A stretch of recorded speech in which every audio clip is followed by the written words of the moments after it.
வணக்கம். இந்த கேள்வியை பார்க்கலாம்.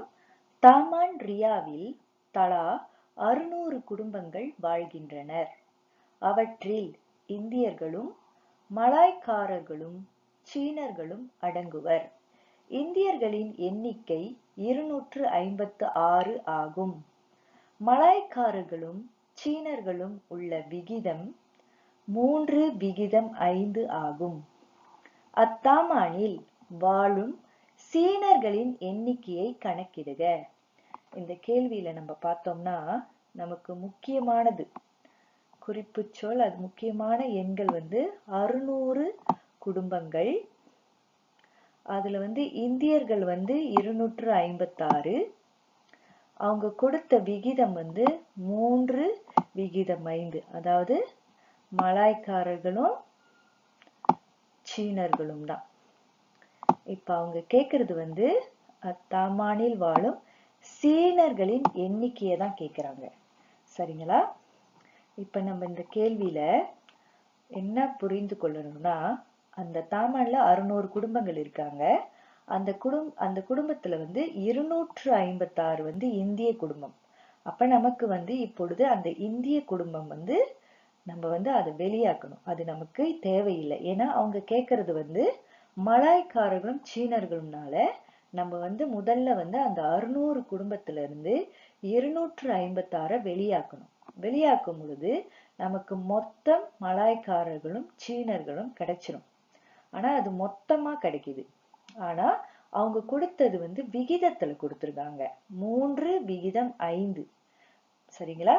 இப்ப இந்த 3 கூட்டல் 5யும் நீங்க கூட்டுனீங்கன்னா 8.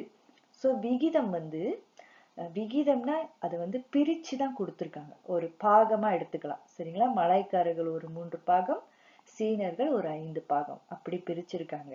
அப்ப நம்ம என்ன செய்யலாம், இதை மொத்தமா கூட்டும் பொழுது அது 8 பாகமா பிரிச்சிருக்காங்கன்னு நம்ம புரிஞ்சுக்கணும். சரிங்களா? சரி, இப்பொழுது நம்ம வழிமுறைக்கு செல்லலாம். சரி, சற்று முன் சொன்னது போல 600 குடும்பங்கள் இருக்கு.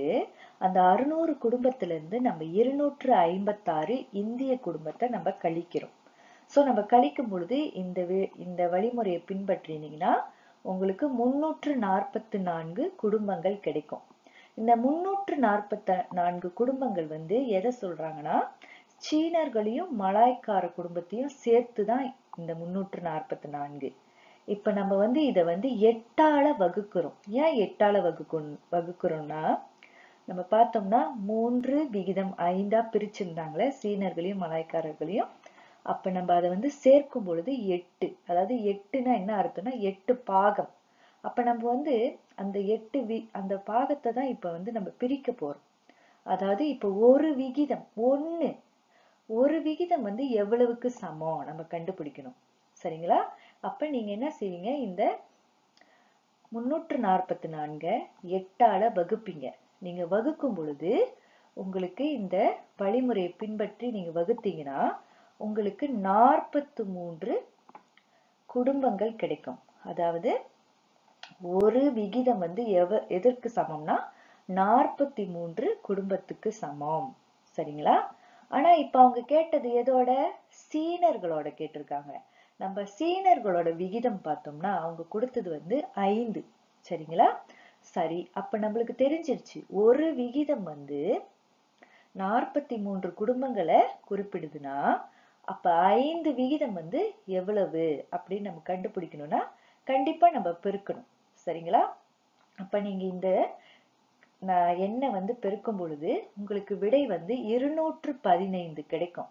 இந்த 215 சீன குடும்பத்தை குறிப்பிடுது. சரிங்களா? இதுதான் இக்கேள்வியோட விடை.